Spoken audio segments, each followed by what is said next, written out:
got mail. I still remember exactly how I experienced the most beautiful summers with my grandfather. When I was a young girl, as soon as school was over, I was allowed to visit him because he lived less than 10 minutes away.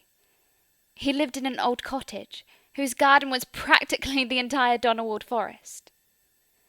The Donnerwald Forest was huge and covered with trees that provided shade on hot summer days and gave me a reliable roof over my head when it suddenly rained. Have you ever stood under a roof of trees in the rain? It splashes and drips, but you yourself usually stay dry. And it feels homely, as if you were under a blanket or cuddled up in a secret cave. Every morning, even when I was with him, my grandfather had to ride his bicycle through exactly this forest to get to work, which was on the other side of town. When my grandfather was on the road, I was allowed to do whatever I wanted, as long as I didn't move too far from the house and didn't talk to anyone I didn't know.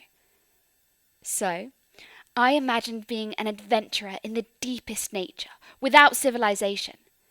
I dreamt of having to go to the little river every day to get water, wash my clothes, and had to be really aware of potential enemies entering my territory. I played all day long, and our neighbour Mrs. Hope made sure that I ate and drank enough. I liked best to eat her pea soup, and for dessert there was usually a piece of watermelon. That tasted so good, especially on hot, long summer days. One day, it was late afternoon, when grandfather came home from work and his light blue eyes flashed with joy. "Look," he cried, and parked his bicycle against the wall. "Look what I found in the forest today." I went closer and could hardly believe my eyes. There was a little bird sitting on grandfather's shoulder. "Oh, Grandpa!" I cried excitedly. "How did this happen?" Grandfather grinned and said, "I cycled home after work, as I do every day. But today I decided to take the long way home and turn right instead of left at the fork in the road. Well, I passed a big meadow, and there was this little bird all alone. I stopped and started to talk to him, and he jumped at me.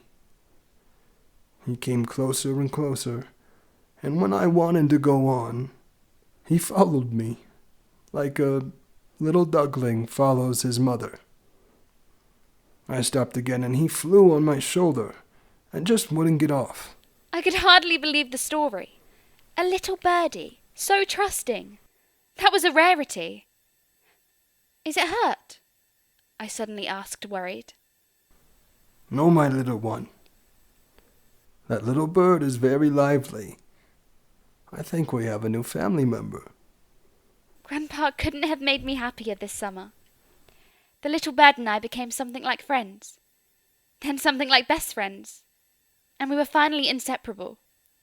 We called it Fred, and Fred was truly a new member of the family.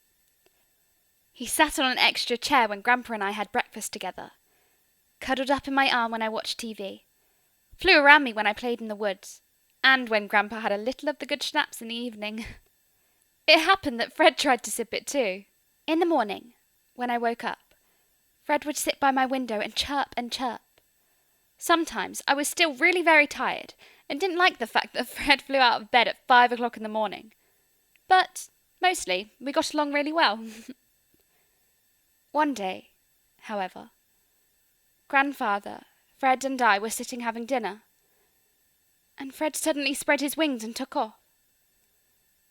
At first, I thought he just wanted to fly up the apple tree and look at the world from above. But he flew higher and higher until he was no longer visible. I was scared. "Grandpa!" I shouted. "Fred is flying away! He's just gone! We have to look for him! We've got to get him back! Grandpa, do something!" But Grandfather sat on his wooden chair and did not move. I was angry and sad at the same time. Angry because Grandfather made no effort to get Fred back. And sad because I had just lost my best friend. "My dear Annie," said Grandfather in his calm voice. "Fred is a wild bird. It was to be expected that one day he spread his wings and fly away. I know you are sad, but you don't have to be. But I've lost him. He's just gone. What if something happens to him? I replied furiously. Fred has the right to follow his instincts and do whatever he wants. And be sure, wherever he goes, he will be fine.